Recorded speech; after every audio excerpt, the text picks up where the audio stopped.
भाई पूछ रहे हैं इन्वर्टर T3 एसी में और सादे इन्वर्टर एसी में क्या फ़र्क है।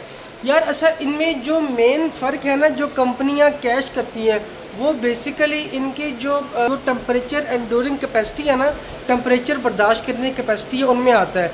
जो सादे इन्वर्टर है, कंपनी वो क्लेम करती है तकरीबन कोई जो 45-40 डिग्री वाले हमारे टेम्परेचर हैं सादे इन्वर्टर के लिए, कंपनीज उसके लिए वो रिकमेंड करती हैं जो कि अब तक चल रहे हैं। मगर ये जो T3 एसी आया है ना, इस पे कंपनी का ये क्लेम है कि ये जो हीट बढ़ रही है, ग्लोबल वार्मिंग बढ़ रही है और 60 डिग्री सेल्सियस तक जो टेम्परेचर जा रहा है, ये एसी उन टेम्परेचर को काउंटर करने के लिए। अभी हमारे मुल्क में अल्लाह का शुक्र है 60 डिग्री तक वाला मामला तो नहीं है, बट समहाउ चूँकि इनकी कैपेसिटी ज़्यादा है टेम्परेचर बर्दाश्त करने की, तो इस वजह से ये परफॉर्मेंस बेहतर देते हैं। इनको एक किस्म की तो ठंडक ही मिलती है।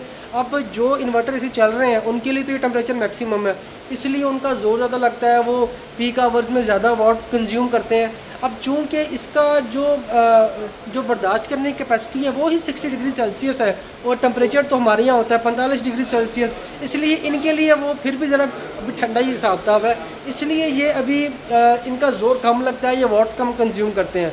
अल्लाह ना करे अगर 60 डिग्री पड़ना शुरू हो जाए तो इनका भी फिर ज़ोर ज़्यादा लगेगा, इनके भी वाट्स ज़्यादा कंज्यूम हो गए। अब क्योंकि हमारा होता ही 45, 42, 40 डिग्री है, इसलिए वो इनके लिए टेम्परेचर अभी ठंडा है, इसलिए इनका ज़ोर कम लगता है, ये वाट्स कम कंज्यूम करते हैं। बेसिकली इनमें ये टेम्परेचर वाला मामला है। बाकी जारी बात है, ये न्यू एसीज आ रहे हैं, ये सारे के सारे न्यू टेक्नोलॉजी है, तो इनमें एम्पेयर लॉक भी आ रहे हैं, इनमें बाकी सब चीज़ें भी आ रही हैं, बट समहाउ मेन इनमें डिफरेंस ये है। तो अगर आप में कोई फैसलाबाद में अगर कोई लेना चाह रहा है कम पैसों में T3 लेटेस्ट एसी या कोई और चीज़ लेना चाह रहा है, नंबर चल रहा है और रब्ता कर सकता है।